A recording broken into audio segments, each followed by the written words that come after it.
Reproduction in organism के जो notes है बहुत ही आसान है और इससे आप पूरे लेसन को इतनी आसानी से समझ सकते हैं। तो चलिए शुरू करें। Life span, the period from birth to the natural death. किसी भी ऑर्गेनिज्म के बर्थ से लेकर उसके नेचुरल डेथ तक का समय लाइफ स्पैन कहलाता है।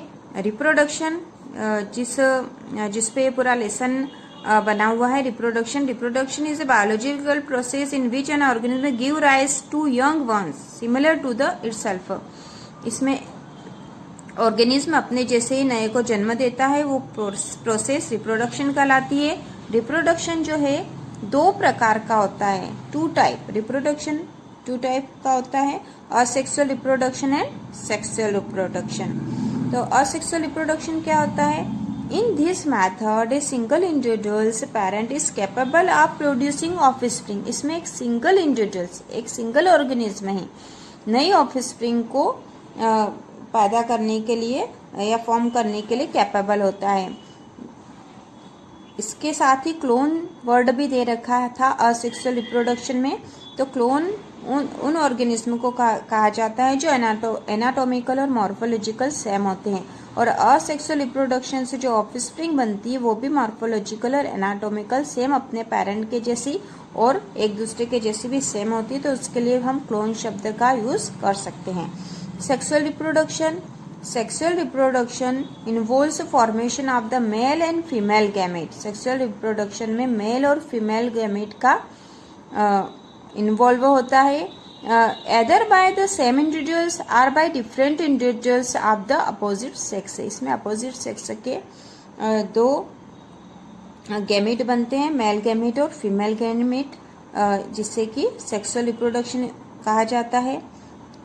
तो यहाँ पे हम समझ सकते हैं कि असेक्सुअल रिप्रोडक्शन में एक सिंगल इंडिविजुअल्स के द्वारा ही नया ऑफस्प्रिंग बन जाता है, नई ऑर्गेनिज्म बन जाता है, और उसके लिए हम क्लोन वर्ड का भी यूज कर सकते हैं। जबकि सेक्सुअल रिप्रोडक्शन में दो opposite sex mail and female gamete के द्वारा ही नए इंडिविजुअल्स का बर्थ होता है। अब सेक्सुअल रिप्रोडक्शन के अंतर्गत नई टर्म दे रखी है जुवेनाइल फेज। जुवेनाइल फेज एक ऐसी स्थिति है, all organism have to reach a certain stage of growth and maturity in their life before they can produce sexually. उनके सेक्सुअली रिप्रोड्यूस होने के पहले की जो स्थिति है, एक ऐसे स्टेज तक होते हैं जहाँ उनकी ग्रोथ और मैच्योरिटी हो जाती है, उसके बाद ही उनमें रिप्रोडक्शन की कैपेबिलिटी होती है। तो वो पहले वाली स्टेज रिप्रोडक्शन के पहले की, जिसमें उनमें ग्रोथ और मैच्योरिटी आएगी, वो जो स्टेज होगी वो जुवेनाइल फेज कहलाएगी। Dead period of growth is called juvenile phase. और जब प्लांट की बात करेंगे तो प्लांट में उस फेज को हम वेजिटेटिव फेज कहेंगे। रिप्रोडक्शन के पहले का मैच्योरिटी वाला फेज जो है वेजिटेटिव फेज कहलाएगा, जबकि एनिमल में जुवेनाइल फेज कहलाएगा।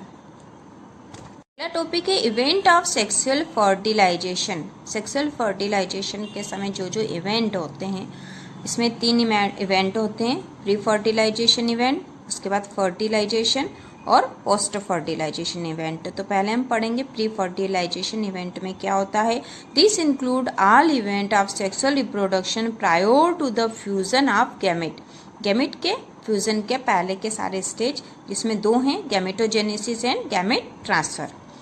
Gametogenesis and gamete transfer. तो गैमेटोजेनेसिस, व्हाट इज गैमेटोजेनेसिस? तो gametogenesis refer to the process of formation of 2 type of gamete, male and female. 2 प्रकार के gamete, male and female gamete का formation होने की जो प्रोसेस है उसे गैमेटोजेनेसिस कहा जाता है। और ये जो गैमेट है ये 2 टाइप के होते हैं, होमोगैमेट एंड हेट्रोगैमेट।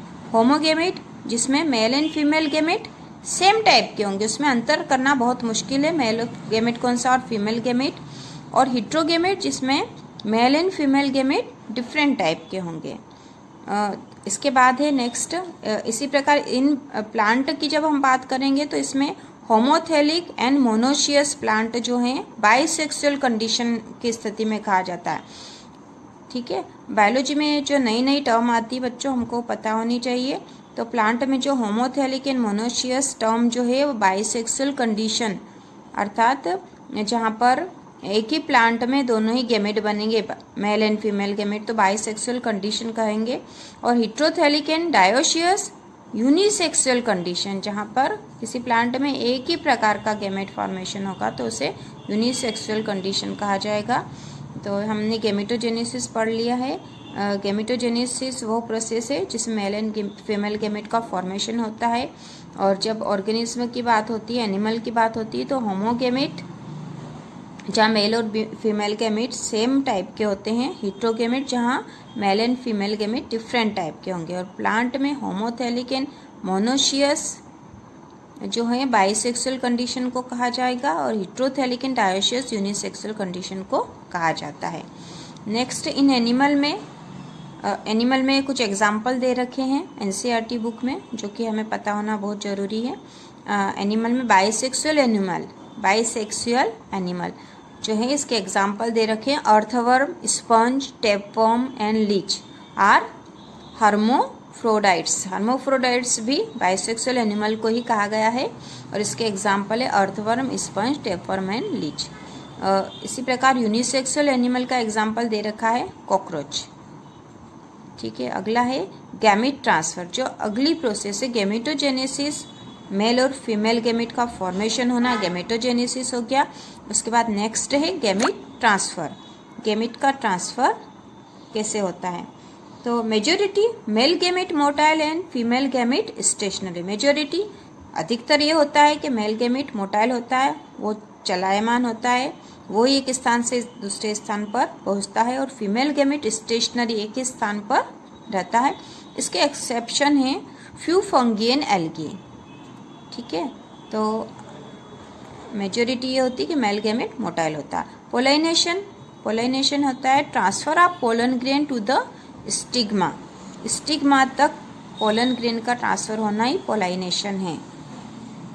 अब नेक्स्ट हम पढ़ेंगे फर्टिलाइजेशन। इसके पहले हमने पढ़ा था pre fertilization event. Pre fertilization event दो टाइप के थे, गैमेटोजेनेसिस एंड गैमेट ट्रांसफर। अब हम पढ़ेंगे fertilization, fusion of gamete or syngamy or fertilization. ये तीनों टर्म एक ही इसमें अर्थ में यूज हो रही है। फ्यूजन ऑफ गैमेट, गैमेट का फ्यूजन होना, या इसी को सिंगेमी कहा जाता है, और इसी को फर्टिलाइजेशन भी कहेंगे। Result in the formation of diploid zygote. जब मेल और फीमेल गैमेट का फ्यूजन होगा तो डिप्लॉयड जाइगोट बनेगा, तो जो स्ट्रक्चर बनेगा वो कहलाएगा जाइगोट। इसमें भी दो प्रकार के होते हैं fertilisation, external fertilisation and internal fertilisation. तो external fertilisation outside the body of organism. जब फर्टिलाइजेशन ऑर्गेनिज्म की बॉडी के आउटसाइड, बाहर होगा, तो उसे हम कहेंगे एक्सटर्नल फर्टिलाइजेशन। इसके एग्जाम्पल है एल्गी एंड फिशेज, एम्फीबियंस, जिनमें वाटर में फर्टिलाइजेशन होता है। इसी प्रकार नेक्स्ट है internal fertilisation. Syngamy occurs inside the body of organism. Syngamy या फर्टिलाइजेशन कहाँ होगा? Inside the body of organism, organism की बॉडी के अंदर। अब इसी के साथ यहाँ पर एक टर्म दे रखी थी, parthenogenesis. The female gamete undergoes development to the form new organism without fertilization. Female gamete बिना फर्टिलाइजेशन के ही न्यू ऑर्गेनिज्म को जब फॉर्म कर देगा, नए ऑर्गेनिज्म को जन्म दे देगा बिना फर्टिलाइजेशन के, तो ऐसी प्रोसेस पार्थेनोजेनेसिस कहलाएगी। ठीक है बच्चों, एक नई टर्म थी ये पार्थेनोजेनेसिस, जब न्यू ऑर्गेनिज्म बिना फर्टिलाइजेशन के ही फीमेल ऑर्गेनिज्म बिना फर्टिलाइजेशन के न्यू ऑर्गेनिज्म को जन्म दे देगा, तो उस प्रोसेस को फर्टिलाइजेशन कहेंगे। और इसके एग्जाम्पल है rotifers, honeybees and some lizards and birds. Topic है पोस्ट फर्टिलाइजेशन इवेंट। फर्टिलाइजेशन में हमने 3 प्रोसेस पढ़े हैं, प्री फर्टिलाइजेशन इवेंट, उसके बाद फर्टिलाइजेशन, और तीसरा है post fertilization event. Event in sexual reproduction after the formation of zygote are called post fertilization event. Zygote के फॉर्मेशन के बाद जो इवेंट होंगे, जो प्रोसेस होगी, उसे हम पोस्ट फर्टिलाइजेशन इवेंट कहते हैं। तो इसके में फर्स्ट टर्म है the zygote. Formation of diploid zygotes is universal in all sexually reproducing organism. जितने भी यूनिवर्स में सेक्सुअली रिप्रोड्यूसिंग ऑर्गेनिज्म है उनमें डिप्लॉइड जायगोट का फॉर्मेशन होता है। अगली टर्म है एम्ब्रियोजेनेसिस, एम्ब्रियो का development, embryogenesis process of development of embryo from the zygote, zygote से एम्ब्रियो का डेवलपमेंट होना एम्ब्रियोजेनेसिस कहलाता है।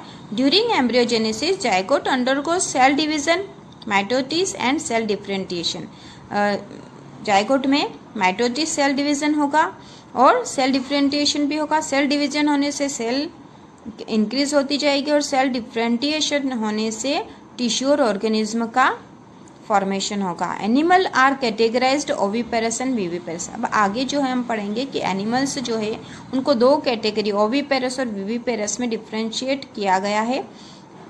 In oviparous animal like reptile and birds the fertilised egg covered by hard calcareous shell. Oviparous animal, इसका सामान्य सा अर्थ है oviparous जो अंडे देने वाले हैं, एग फॉर्मेशन जिनमें होता है, जैसे रेप्टाइल और birds. Fertilised egg covered by hard calcareous shell, जो फर्टिलाइज एग होता है उसमें एक हार्ड कवर होता है जिससे कि उसकी प्रोटेक्ट होती है। Are laid in a safe place in the environment after a period of incubation young ones hatch out. Environment में एक सेफ प्लेस पे उनको रखा जाता है और जब उनका जो इंक्यूबेशन का पीरियड पूरा हो जाता है यंग वंस बाहर आ जाता है। ओविपेरस एनिमल में ओविपेरस जो एग का फॉर्मेशन करते हैं, इसी प्रकार से in viviparous animal the zygote develops into a young ones inside the body of female organism. तो विविपेरस एनिमल में जो जायगोट जो है डेवलप होगा फीमेल बॉडी के अंदर ही। तो यहाँ पर एक क्वेश्चन दे रखा है एनसीईआरटी में, विविपेरस एनिमल के सर्वाइव करने के ज़्यादा चांस क्यों होते हैं? तो इसका आंसर ये होता है कि विविपेरस एनिमल में जो जायगोट का फॉर्मेशन, जायगोट से जो यंग वंस का फॉर्मेशन है फीमेल ऑर्गेनिज्म के अंदर ही होता है, फीमेल बॉडी के इनसाइड में होता है, जिससे कि वो प्रीडेटर और उससे उनकी पर्याप्त सुरक्षा हो जाती है। जबकि ओविपेरस में जो है न्यू ऑर्गेनिज्म जो है इसमें एक्सटर्नल बाहरी इनका एक का फॉर्मेशन होने के बाद ये बाहर ही रहते हैं, एनवायरनमेंट में रहते हैं, प्रेडेटर आदि का बहुत डर होता है, इसके कारण कि ओविपेरस एनिमल के सर्वाइव करने के कम चांस होते हैं। अब बच्चों कुछ जो टर्म्स दे रखी है कॉम्पिटिटिव एग्ज़ाम के मान से, वो भी मैं यहाँ बता रही हूँ और ये याद होना भी ज़रूरी है। जैसे कि असेक्सुअल रिप्रोडक्शन के अंतर्गत जो कुछ ऑर्गेनिज्म है इनमें किस प्रकार का रिप्रोडक्शन होता है। जैसे यीस्ट है, यीस्ट में बडिंग द्वारा न्यू ऑर्गेनिज्म का फॉर्मेशन होता है। अमीबा में बाइनरी फिजन द्वारा, अमीबा में 2-3 प्रकार से होता है, मेनली बाइनरी फिजन द्वारा जो कि एनसीईआरटी में दे रखा है। क्लेमाइडोमोनास में जूस्पोर। ये सारी चीज़ें जब हमने एनसीईआरटी की लाइन टू लाइन स्टडी करी थी उसमें हमने पढ़ ली थी, इसके डायग्राम भी देख लिए थे, लेकिन फिर से स्टडी कर लेते हैं। पेनिसिलिन जो है इसमें कोनिडिया द्वारा फॉर्मेशन होता है और हाइड्रा में बट के द्वारा, स्पंज में गैम्यूल के द्वारा। सेकेंड जो है vegetative propagation such as runner, rhizome, sucker, tuber, offset, bulb are all capable of giving rise to new offspring. जो वेजिटेटिव प्रोपोगेशन के अंतर्गत जैसे पोटैटो में है, उसमें जो है नई ऑफस्प्रिंग का फॉर्मेशन वेजिटेटिव प्रोपोगेशन के द्वारा हो जाता है और ये इसके एग्जाम्पल दे रखे हैं और ये भी हम लाइन टू लाइन स्टडी के अंतर्गत स्टडी कर चुके हैं। अब टेरर ऑफ बंगाल दे रखा है, ऑब्जेक्टिव में आ सकता है। टेरर ऑफ बंगाल किसे कहा जाता है? वाटर हाइसिंथ को कहा जाता है। ठीक है बच्चों, इस तरह से हमारे ये जो है चैप्टर 1 के सारे नोट्स हो चुके हैं। इतनी स्टडी करने पे आपका चैप्टर 1 क्लियर हो जाएगा, इसमें कुछ भी कन्फ्यूज़न नहीं बचेगा।